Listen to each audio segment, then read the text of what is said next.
Veer Das's directorial debut, Happy Patel, does it hit the ball out of the park like Kunal Khenu's directorial debut, Madgaon Express did, or did it not? Well, there's a lot to analyze about it and a lot to discuss about. Happy Patel, directed by Veer Das and backed and produced by Amir Khan himself, is now screening on the screen theaters near us, and today I watched it and here are my feelings about it. Happy Patel is one of those rare movies that we don't get to see regular often nowadays. It doesn't fall in the same category of movies like Madgaon Express, or neither does it fall in the same category of movie like Tismar Khan. But if you are actually curious about the genre of the movie that this is, it is actually similar to that of the Johnny English series or the Naked Gun series. If you are familiar with the kind of comedy or the randomness those movies had, then you'll understand that this movie actually follows that path very well. Happy Patel is basically the story of Happy Patel, played by Veer Das, who is adopted son of two MI7 agents from England who used to operate in India during the 1950s or 1960s.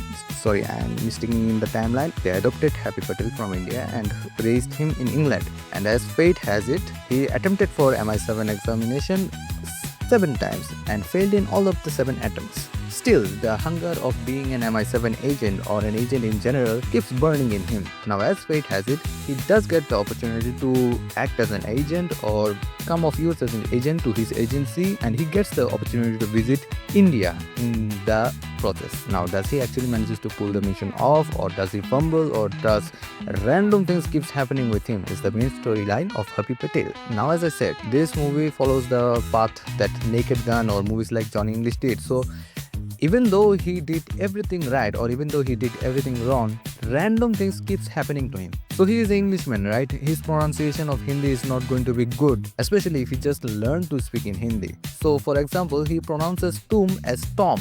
And every time he pronounces Tum as Tom, a random guy named Tom appears just behind him. That is the amount of randomness in this movie, and I'm not complaining. I actually love this at randomness. This film doesn't take itself seriously at all. It knows that it is a brain rot, actually a brain rot, and it is not attempting to be a serious movie. It is quite happy in its place and it knows what it is doing, especially thanks to the writing skill of Veer Das, who has been a stand-up comedian for such long that his writing prowess in stand-up comedy quite nicely transits in the movie as well.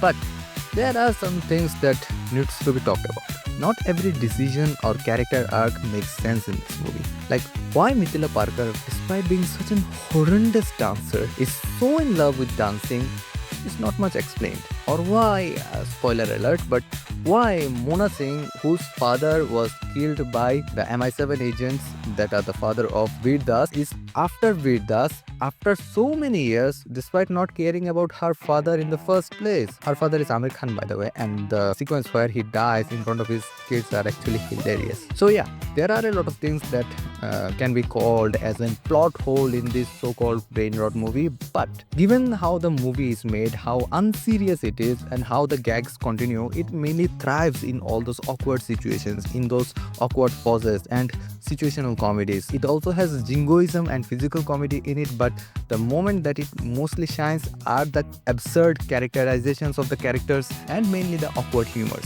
So for me, it was a fun ride, especially seeing Amir Khan in this ludicrous character, where my man was actually having a fun time. It is after so long that we are seeing Amir Khan in a character that he is enjoying to do.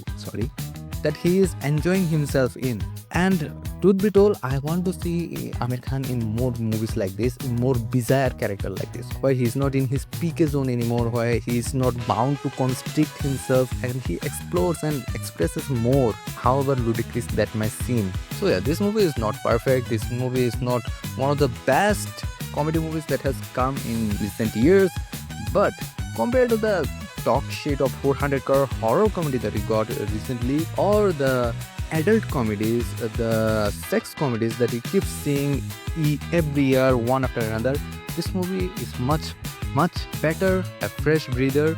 And if you're free this weekend looking for a fun ride in the cinema, give this movie a try. And if you like this video, make sure to give it a thumbs up, mention in the comment if you have seen this movie already how you feel about it, and don't forget to subscribe to Omran Daxo.